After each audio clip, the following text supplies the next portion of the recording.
మీరు దేవుణ్ణి కొత్త హృదయంతోనే ఆరాధించగలరు, కొత్త వివేకంతో ఆరాధించగలరు, కొత్త బలంతో ఆరాధించగలరు, కొత్త ఆత్మతోటి ఆరాధించగలరు. జనవరి 1న స్టార్ట్ అయిన రెన్యూవల్ డిసెంబర్ 31 దాకా జరగాలి. ఒకవేళ అలా జరిగితే డిసెంబర్ 31న మనం ఎక్కువ మంది చంపలు వేసుకోవాల్సిన పని లేదు. ప్రభువా ఈ తప్పులు చేసాం. మనం 2 పనులు చేస్తాం డిసెంబర్ 31న. చంపలు వేసుకుంటాం, లెంపలు వేసుకుంటాం. రెండోది వాగ్దానాలు చేస్తాం ఆయనకి, ఇక మీద బాగుంటాను. తాగినోడు బార్కి వెళ్ళేటప్పుడు బారుగా వెళ్ళిపోతాడు తిన్నగా. బార్ నుంచి ఇంటికి వచ్చేటప్పుడే ప్రాబ్లం. బార్ నుంచి ఇంటికి వచ్చేటప్పుడు వాడు బయటకు వచ్చి చెప్పుకుంటాడు వాడు మనసుకి, రే స్టడీ అని. వాడు ఇంటికి తిన్నగా పోవాలనుకుంటాడు పాపం. చాలా క్రైస్తవ బ్రతుకులు 31st నైట్ తర్వాత అలాగే ఉంటాయి. 31st నైట్ మనం చెప్పుకుంటాం స్టడీ, ఇక మీదట స్టడీ. ఈరోజు పెద్ద ప్రశ్న ఏంటంటే, మన మనసులు నవీకరించబడ్డాయా? 4:24 అంటున్నాడు ఆయన, నవీన స్వభావం ధరించుకోవాలి అని అంటున్నాడు. మీరు టైంని దీనికోసం వాడుకోవాలి అంటున్నాడు ఇప్పుడు పాల్. ఇప్పుడు దాకా ఏదైతే చెప్పాడో మీరు నవీకరించబడాలని, ఈ నవీకరించబడ్డానికి మీరు ప్రతి నూతన నిమిషాన్ని మీరు వాడుకోవాలి. If you don't redeem time you cannot redeem life అంటున్నాడు అన్నమాట. 25వ వచనం 4:25లో ఏమంటున్నాడంటే, మీరు అబద్ధం మానేసి సత్యాన్ని మాట్లాడడం మొదలెట్టాలి. 4:26, 27లో అంటున్నాడు, మీరు కోపాన్ని తగ్గించుకొని మీరు సెల్ఫ్ కంట్రోల్ని, మీరు నిగ్రహ శక్తిని సంపాదించుకోవాలి. ఎలా మారాలో చెప్తున్నాడు ఆయన. మీరు దొంగతనాన్ని మానేసి, మేమేం దొంగతనాలు చేయట్లేదని మీరు అనుకోవచ్చు.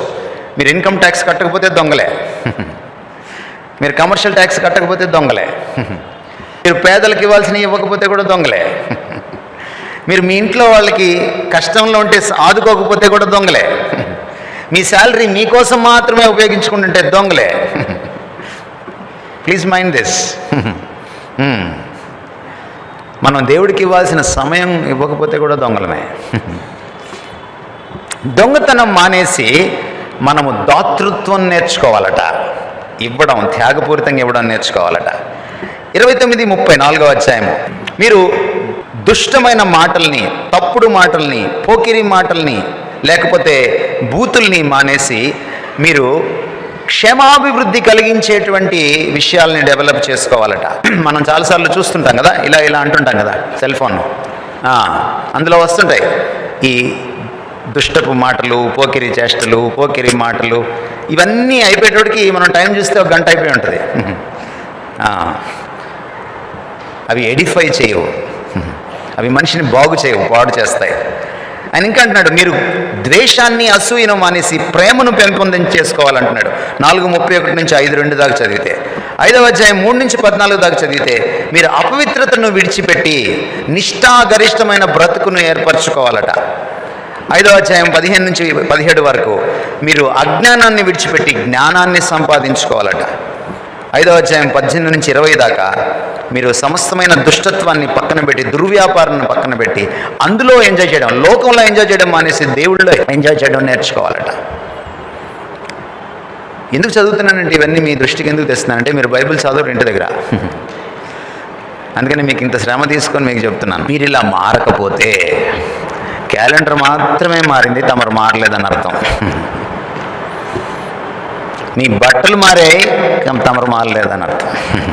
మీ కారు మారింది, బంగ్లా మారింది, తమరు మారలేదని అర్థం. మన క్రైస్తవం మట్టి కొట్టుకుపోతుందని అర్థం, పాతగిలిపోతుందని అర్థం. ఇదిగో సమస్తం కొత్తవాయను, ఎవడైనను క్రీస్తు యేసునందుంటే వాడు నూతన సృష్టి అన్న మాట అబద్ధం అయిపోతుంది మన జీవితంలో అని అర్థం. This is the greatest tragedy for a Christian to happen in one's life. Greatest tragedy. ఎందుకంటే ఈరోజు మనం కొత్తగా చేసుకోవాలనుకుంటున్నాం చూడండి, ఏ వస్తువులనైతే, ఏ విషయాలనైతే, అవన్నీ చిటికలో నాశనం అయిపోతాయి ఒక రోజున. ఈ లోపలి పురుషుడు ఎవడైతే కొత్తగా అవుతాడే వాడు నిత్యత్వం అంతా నిలబెడతాడు. రేపు ప్రభు వచ్చినప్పుడు పంచభూతములు మహావేంద్రముతో కరిగిపోనని పేతురు రాశాడు. everything that you feel so new, that you take pride in this world, will be vanished within no time. ఏం మిగులుతుందంటే లోపల ఉన్నవే ఆ నువ్వే మిగులుతావు. And that has to be redeemed and renewed.